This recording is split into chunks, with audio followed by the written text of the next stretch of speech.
La la la la la. Yahoo! Yang kapapasok lang natin tapos wala agad pasok itong Hunyo 12. Kaya masaya ako pag ganito ang pecha kasi walang pasok. Ako rin naman masaya, Teban. Pero sa mas masayang dahilan. Ano bang meron kapag Hunyo 12? Hala, seryoso ka be? Ayan tumingin ka sa paligid mo. Ang daming watawat, diba? Alam ko na.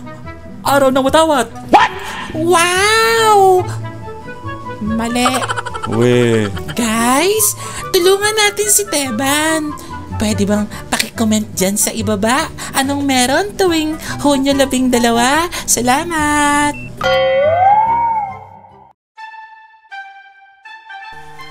Narito ang mga dapat nating matamo o layunin. Naiisa-isa ang mahalagang pangyayari sa panahon ng propaganda at himagsikan. Una, nakababasa ng mga impormasyon tungkol sa kasaysayan ng panitikan sa dalawang panahon. Nakahayag ng mga ideya at impormasyong nakalap sa klase na pahalagahan ng pagbabalik tanaw sa kasaysayan ng panitikan sa bansa. Maglaro tayo. 4 na larawan at 1 salita. Gamitin ang mga palatandaang larawan upang malaman ang kaugnayang salita.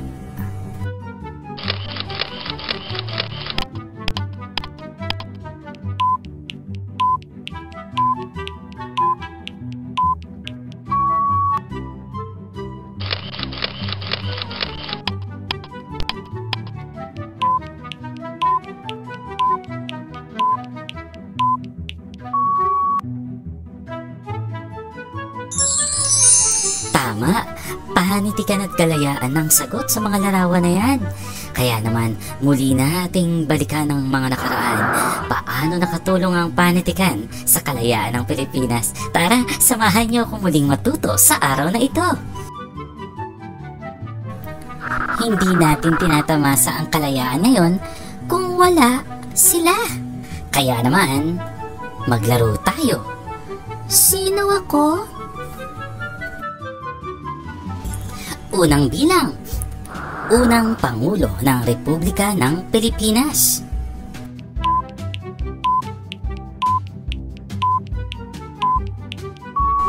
Emilio Aguinaldo. Ikalawang bilang. Utak ng himagsikan.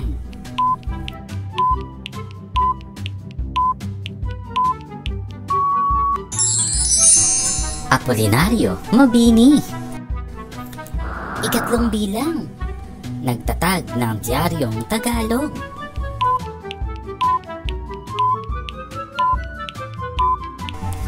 Marcelo del Pilar. Ika-4 na bilang. Dakilang orador o tagapagsalita ng kilusang propaganda.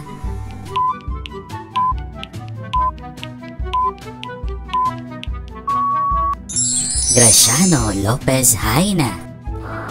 Ika-5 bilang. Dakilang general at isa sa nagtatag ng La Solidaridad.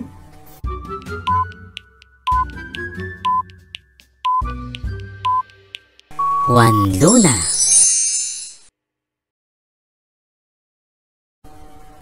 Ilan lamang sila sa mga bayaning naging dahilan kung bakit natatamo natin ngayon ang kalayaan. Pero nakakalungkot isipin na ilan na lamang sa kanila ang nakakaalala at nagpapahalaga. Kaya naman, ngayon ay alamin natin ang kanilang itinatag o itinayong mga samahan upang makamit ang kalayaang tinatamasa. Magkaiba ng pamamaraan, iisa ang layunin. Kahulugan niya ay sabay-sabay nating tuklasin dito lamang sa ating aralin. Panahon ng propaganda. Kilusang propaganda na itatag ito dahil sa mapang-abusong gawain ng mga Kastila sa kanilang pananakop at pamumuno sa Pilipinas. Ang pahayagan at samahang La Solidaridad na sadyang isinulat sa wikang Kastila upang mapayapa at tuwirang maiparating sa namumunan ng Espanya ang kahilingan ng mga Pilipino. gaya ng pagnanais ng pantay-pantay na pagtingin sa mga Pilipino at Kastila, magkaroon ng kalayaan sa pamamahayag, pananalita, pagtitipon, pagpupulong at gayon din sa paghiling ng katarungan laban sa kaapihan. Ang propaganda ay nangangahulugang panghihikayat sa mapayapang paraan. Ang grupo ng mga propaganda at ang tawag sa mga miyembro nito ay propagandista, katulad ng mga bayaning ito. Ang una rito ay si Graciano Lopez Haina, na tuwing siya ay sumusulat, hindi yun ang tunay niyang sinusulat na pangalan. Ang ginagamit niya ay Bolivar o kaya ay Diego Laura. Bakit? Ang paggamit ng sagisag panulat ay karaniwan sa mga revolusyonaryo noong panahon ng pananakop upang mapanatili ang lihim na pagkakakilanlan at maiwasang madakip o maparusahan. Yan, kaya gumagamit sila ng pen name. Si Graciano Lopez Haina ang patnugot at nagtatag ng La Solidaridad. Ang isa sa mga isinulat niya na akda ay Fray Botod. Ito'y tungkol sa kathang satiriko o nang uuyam, tumutuligsa sa mga praile na masiba, ambisyoso at di moral ang pagkatao. Nandyan din ang akdang Sa Mga Pilipino, talumpating may layunin na mapabuti ang kalagayan ng mga Pilipino. Sunod, Mga Kahirapan sa Pilipinas. Tinutukoy ang maling pamamalakad ng pamahalaan at maling sistema ng edukasyon. Nandyan din ang El Bandolerismo. Dito ipinagtanggol niya na walang tulisan sa Pilipinas. Dr. Jose Rizal, ang sagisag panulat niya ay Laong-laan o kaya Di Masalang. No Limitangere ang isa sa sikat na mga isinulat niya na inialay sa bayan. El Filibusterismo na inalay sa Gomburza o Tatlong Paring Martir. Mi Ultimo Adios, tulang isinulat habang nakakulong sa Fort Santiago. Sobre la Indolencia de los Filipinos, sanaysay na sumusuri kung totoong tama ang mga Pilipino o ang tinutukoy na katamaran daw ng mga Pilipino. Tandaan, dito sa bahagi ito nilinaw na hindi totoo ang Filipino time. Bakit? Ang tunay na Filipino time ay on time o nasa takdang oras o maagap dumarating. Bakit? Ang mga Pilipino, ang mga katutubo natin ay mga magsasaka, mangingisda at iba pang trabaho na nangangailangan na maging maagap. At yun ay nagagampanan ng maayos ng ating mga ninuno. Sa makatuwid, ang sinasabing pagkahuli sa mga okasyon ay nakuha at ginaya lamang sa mga Kastila o dayuhang nagpapahuli upang maging sikat at pag-usapan sa tuwing sila'y dumarating ng huli. Tandaan, ituwid na natin ang paniniwalang ang Filipino time ay huli o late, sapagkat ang Filipino time is always on time. Nandyan din ang A la Juventud Filipino, tulang handog sa mga Pilipinong mag-aaral. Marcelo del Pilar, ang sagisag panulat niya ay Plaridel, Dolores Manapat, Siling Labuyo, o kaya na may Piping Dilat. Ang mga pamagat ng kanyang akda ay Diaryong Tagalog, mamabasa ang puna sa hindi mabuting pamamalakad ng pamahalaang Kastila. Kaiingat kayo, sanaysay na pabiro at sarkastiko na tumutuligsa sa tugon ni Padre Jose Rodriguez sa Noli ni Rizal. Dasalan at tuksohan. Tama, nagtutoksuhan dito, akdang hawig sa katisismo, subalit pang-uyam laban sa mga praile. Dupluhan, dalit ang mga bugtong. Kalipunan ng maiiksing tula at laman ay tungkol sa pang-aapi ng mga praile sa bansa.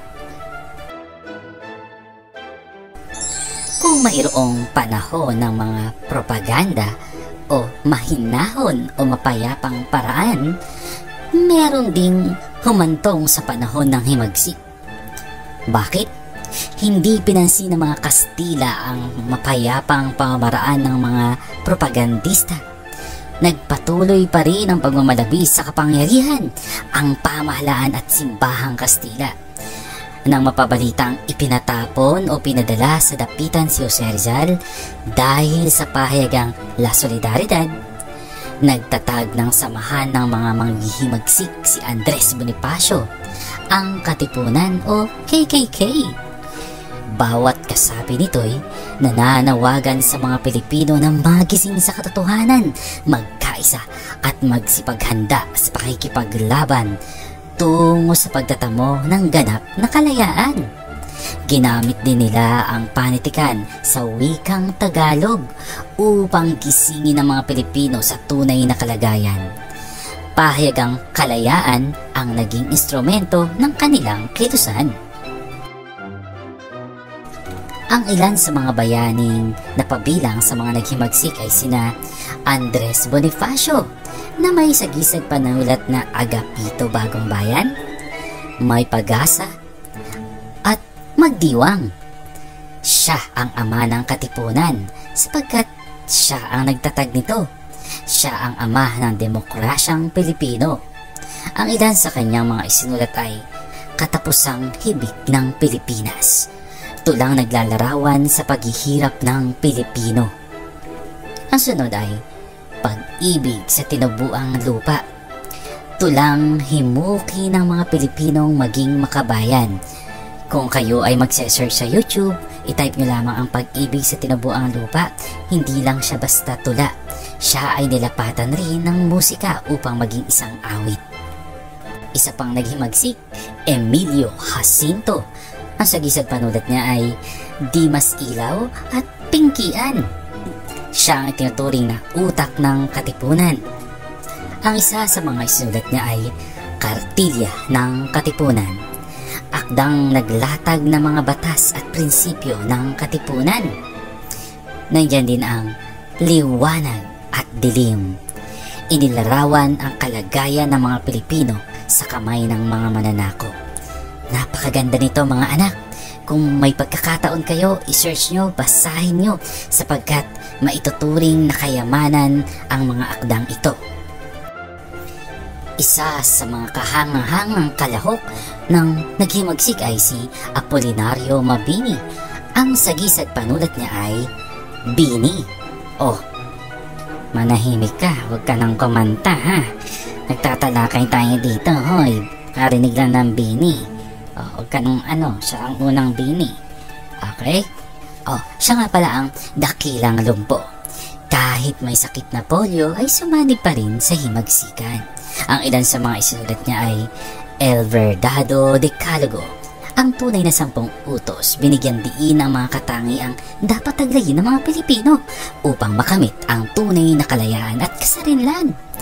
At syempre, nandiyan din ang Sabayang Pilipino na tungkol sa bayang Pilipinas. Umaasa akong nauunawaan nyo ang pagkakaiba sa panahon ng propaganda at panahon ng himagsikan. Narito ang himay ng paghahambing mula sa kahulugan, paraan, panitikan, pagsasagawa at layunin. Kaya maaari ito makatulong sa inyo bilang gabay upang mas mabilis na maunawaan ang ating mga tinilakay. Oh, mga ka-teacherific, natitiyak ko na naunawaan nyo ang pagtalakay ng kahalagahan ng panitikan upang matamo natin ang kalayaan. Paano nga ba nakatulong ang panitikan sa kalayaan ng Pilipinas? Siyempre, maliwanag na ginamit sa panahon ng propaganda ang panitikan upang maiparating ang kanilang mga hinaing sa mga pinunong Kastila. Ginamit din ng mga naghihimagsik ang panitikan upang gisingin ang mga natutulog na damdamin ng ating mga Pilipino upang kumilos na at lumaban na laban sa mga mapang-abuso. Oh, pareho ba tayo ng ating mga naisip? Oras na para patunayan kung talagang naunawaan dito sa Talas Isip, Propaganda o himagsikan. Kapag pasulat, suriin ang pahayag, isulat sa patlang kung P kung propaganda o H kung himagsikan. Kung palaro naman sa klase, nakapikit at nakayuko, gayahin ang daliring nag-aalok ng kapayapaan kung propaganda. Nakakuyom, nakamao kung himagsikan. Simulan na natin. Unang bilang, dahas laban sa mga Kastila. Ikalawang bilang, wikang Kastila ang gamit sa pahayagan. Ikatlong bilang, mapayapang paraan ng panghihikayat. Ikaapat na bilang, kapwa Pilipino ang pinakilos. Ikalimang bilang, pinangunahan ni Andres Bonifacio. Sali-ugnay. Salita ay pag-ugnayin ng makapaglahat ng ating aralin. Gamitin ang mga salitang propaganda, panitikan, bayani, himagsikan, kalayaan. Narito ang halimbawang kasagutan na maaari niyong maging batayan. Tinatanaw nating utang na loob sa ating mga bayaning gumamit ng paraang mapayapa o propaganda at mapaghimagsik o himagsikan sa tulong ng husay nila sa pagsulat ng iba't ibang panitikan na nagpalaya sa ating inang bayan.